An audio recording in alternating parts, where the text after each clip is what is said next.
Lesson number 3, give and you must receive. Yes. And I know the Bible says give and you shall receive, but the attitude that I learned in 2018, it has to be give and you must receive.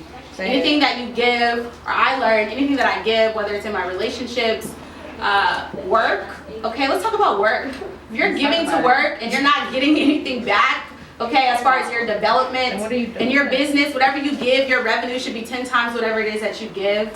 And the last day of school, I was talking with a student, Dr. Smith, you know this student, and he walked in and he said, "Miss Miller, I need an inspirational quote." And I'm like, okay, I don't have those ready-made. Like, what's going on? And it's the last day of school, and I'm grading. Like, I have a sign on my desk that says, "Please don't disturb, I'm grading." Like, what's going on? And he said, you know, I feel like I have a responsibility to be strong for my family and to take care of the responsibilities for my family because I know that I'm the strong one. And I said, okay, well, what's the problem? And he said, well, I don't know. And he says, you know, I feel selfish if I don't do it. And I feel selfish if I don't give. And I said, well, let me ask you a question. And I said, it's one thing to help out, but it's another thing to take on the burdens of other people. And I said, what's the reason? What is the reason as to why you give? Do you give because you feel like you have the responsibility to do so?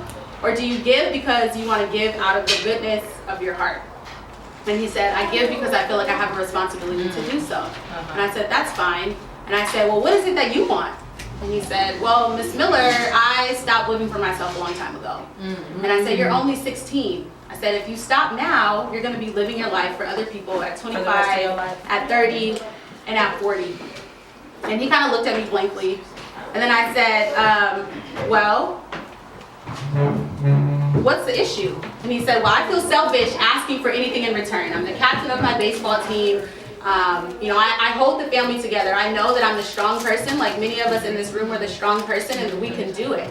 And I said, well, why do you feel selfish asking for anything in return? Why can't you ask for the love and the compassion and everything that you're giving? Why can't you ask for that back?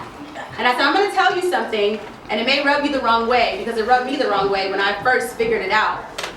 But continuously giving and consistently expecting nothing in return means that you devalue yourself.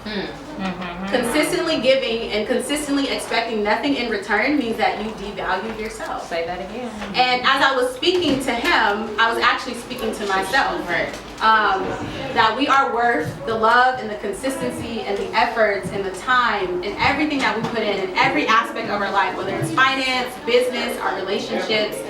And so the insight that I learned from that lesson is that give and you must receive. Yeah. And in 2018, let's receive all of the blessings that are supposed to come to us.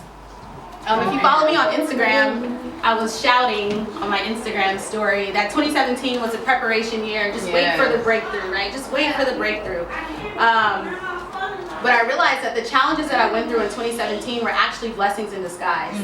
And it repositioned me to be able to unapologetically know my worth, and my worth comes from Him, right? And so there was no material gain, but that was priceless, right? And so the whole time I was thinking that I was in my preparation year when it was actually my breakthrough year. And so I just want to leave you with this today. 2018 or 2017 may have been your preparation year, but it may have very much so have been your breakthrough year. Right? You may have went through some challenges, but they were only blessings in disguise. And they may have been everything that you have asked for, but they just didn't look like it. Come on. And so I just thank you. This afternoon was great. You guys inspire me, and I hope to see you guys next year.